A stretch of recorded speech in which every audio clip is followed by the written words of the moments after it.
Hey, Robbie, who's the actor who plays Joe? Oh, Jesse L. Martin. Yeah, man. I think he plays in Rent. Yeah. You're making fun of me. Absolutely, yes. Oh my gosh. You're the reverse Robbie! That's correct. That's correct, Jonathan. Oh, God. And the only redeeming quality of being stuck in this time for the last 15 years is doing this show with you. It's taught me what it's like to have a brother. Like, that's not one of my actual brothers. So I'm sorry. But you've already been dead for centuries to me.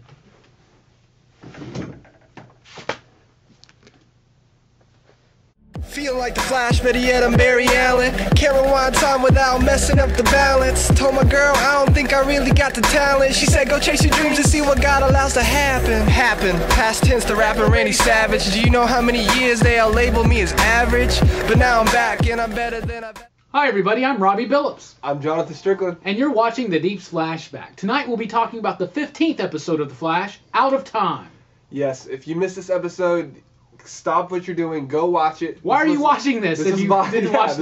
This is weird. Stop what you're doing. Go watch the episode because it was the best episode yet of the season. It was amazing. What'd you think, Rob? I thought not only was it the best episode of The Flash so far, but the best episode of a superhero TV show ever.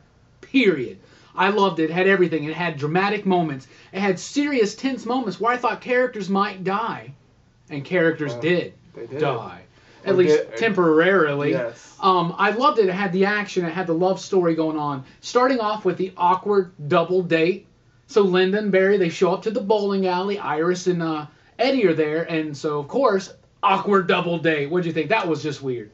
First of all, forget whatever they're saying. I mean, they're not just friends. You don't just wipe off the sauce or something. right. Right in front of your boyfriend and your girlfriend's right there. That's terrible. Yeah. I mean, I honestly felt bad for Linda and Eddie. And Eddie, they're right absolutely. there. Yeah. I thought it was kind of very unfair to those characters. But, I mean, they're trying to show what's going on with Iris and Barry and that it's heating up, it's getting closer. But, yeah, absolutely awkward for Eddie and Linda. And just, I mean, I feel like Eddie's justified. You know, but he doesn't speak to her for the rest. But that means it's a really interesting way to start off the episode. But anyway, Weather Wizard. Weather Wizard. So Weather Wizard from the first episode has a brother. He did. That's Mark Martin, Yes. played by Liam McIntyre, who I think he was in the show Spartacus or something like that. Never watched it. The Weather Wizard first showed up in Flash 110 from 1959. He's a really cool villain. We saw his brother in the first episode, and now this guy is the Weather Wizard. In the comics, Mark was the first one, Clyde was the second, so they flipped it around a little bit. But I thought he was cool. I thought Weather Wizard looked cooler in this episode than he did in the first. What'd you think? Yeah, I mean, villain-wise, he was great. He has an agenda, and it's to get payback for Joe killing his brother. And not only does he want to kill Joe, but he wants to take out his whole family. Yeah. And it led to that really dramatic scene at the waterfront when he sets up the big tsunami that's coming at him.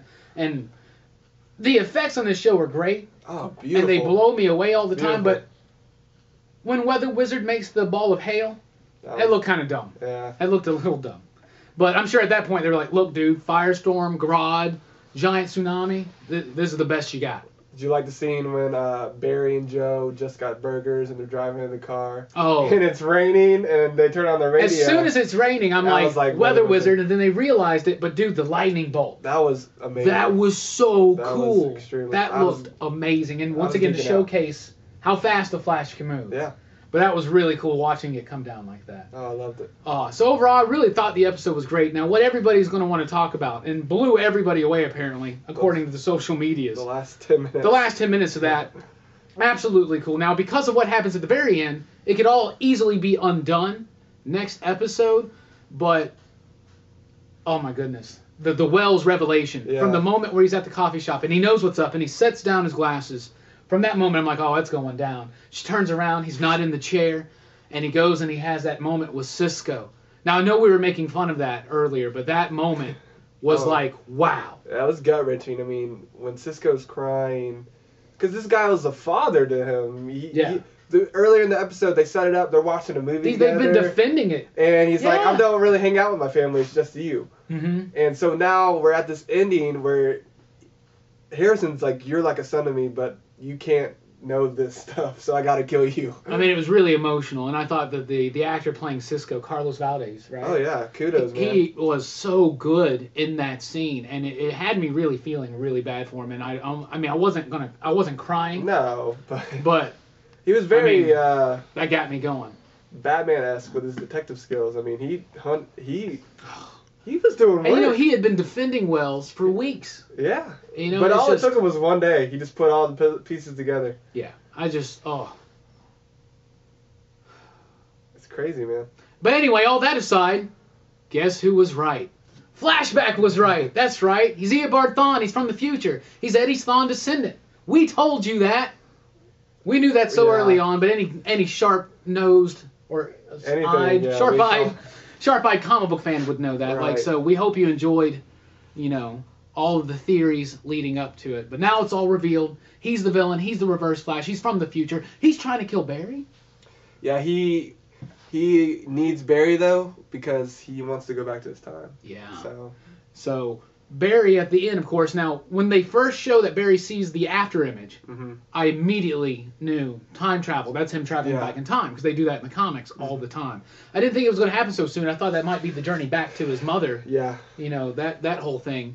But I really like that. I like that it tied in together. They sent him back in time, so obviously he's going to be able to take care of the Weather Wizard, save Captain Singh from being paralyzed, because that was another dramatic scene. Wow. Right? Like, that scene was like, oh my... And then in the hospital, it just really had me going, and it had all the action. It had all those human moments. Yeah. And one thing, when they are explaining that Wells can use the after image, and he's talking to Cisco about it, and about how he could appear in two places at the same time.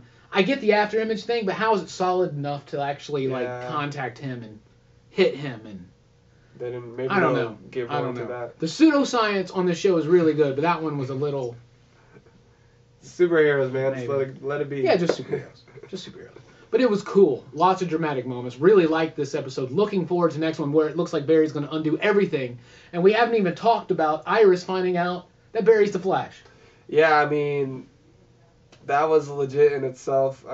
They were building up. And the confession. Yeah, they were building up to each other for a while now, and I'm glad it happened. But did it really happen? Yeah, all the threads come together, and it's great, and made for an excellent hour of a show. But what is going to be undone next time? So Cisco gets saved, but is he in danger? Is it like Final Destination? Is Death still going to come after him? Right. Is Iris still going to know that Barry is the Flash? Is she still going to tell Barry? How she feels. Barry would still know either way. Is Captain Singh going to be saved? So it seems like Weather Wizard's his first thing he's going to take care of. So a lot of it's going to get undone, but it set up a lot of cool dramatic moments for us to ponder and linger onto, and going into the future set up a lot of cool stories that are about to just, in a few episodes, be resolved. So I liked it overall. A+. This one, last week went to 11. This one goes to 13. Yeah, you're talking about guys who've read the comics, and we're watching the show, and it's spot on sometimes. Yeah, even though you knew all this was coming, it still just hit you right there. I mean, it's so cool to see it live. I love it. I mean, I geek out. I still geek out. So next week, Barry's back in time. It looks like he stops the Weather Wizard, changes a few things. Ooh, what are the ramifications of that? Plus, it's Rogue time, baby. Oh, yeah. Captain Cold, Heat Wave, they return with Lighter. I think I got a man crush on Captain Cold. He's got a man crush on Captain Cold. I got a man crush on Detective Joe. And until next time, I am Robbie Billups. I'm Jonathan Strickland. And on behalf of everybody here at the Deep Comics and Games, thank you for watching Flashback, and we will fly. Feel like the Flash, better yet I'm Barry Allen. Can't rewind time without messing up the balance. Told my girl I don't think I really got the talent. She said go chase your dreams and see what God allows.